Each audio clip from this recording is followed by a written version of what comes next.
అన్ని దర్శనం చేపించి పంపిస్తాను. అన్ని రేపే చేపించమా, అవసరం లేమ్మా. మీకు నేరుగా పంపించి ఏం చేయాలి చేస్తాం. నేను చేస్తాను. Very good.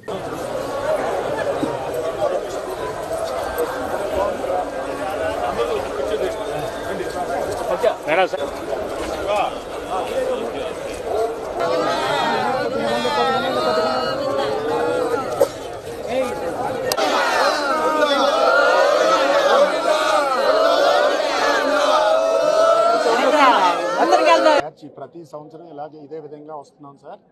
ఇప్పటికీ ఇది 8వ సారి మీరు రావడం. కానీ పొరపాటు జరగటం వల్ల అక్కడ అనుకోని సంఘటన జరిగింది. దానికి ఎవరు బాధ్యతలు కాదు సార్.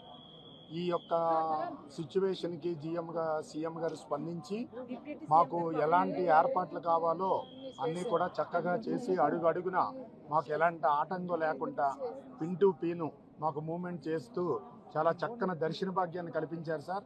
ఆ భగవంతుడి కృపా కటాక్షాలు కూడా మాకు కలగటం వల్ల మేము ఈ విధంగా బ్రతికి బయటపడ్డాం సార్.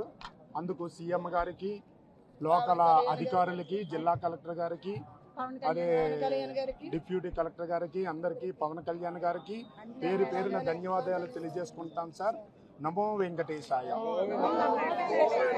10 సంవత్సరాల నుంచి దర్శనానికి వస్తున్నాం సార్, కానీ ఎప్పుడు ఇలా జరగలేదు. ఇలా జరిగింది. అయినా ప్రతి బయట పడ్డామంటే స్వామి దయ ఉంది. మేము అసలు బయట పడతామని అనుకోలేదు. తండ్రి మా అందరిని బట్టి ఇలా అయింది. అందరూ మమ్మల్ని చాలా జాగ్రత్తగా చూసుకున్నారు. దర్శనానికి అన్నింటికి గేట్లకి ఇబ్బంది జరిగిన దగ్గర నుంచి మమ్మల్ని ఇలా వదలలేదు. అలా అందరూ సిబ్బంది మొత్తం అందరూ దేవుళ్ళ మమ్మల్ని అందరినీ కాపాడారు. అందరికీ ధన్యవాదాలు. కంటికి రెప్పలా చూసుకున్నారు అందరూ. అందరికీ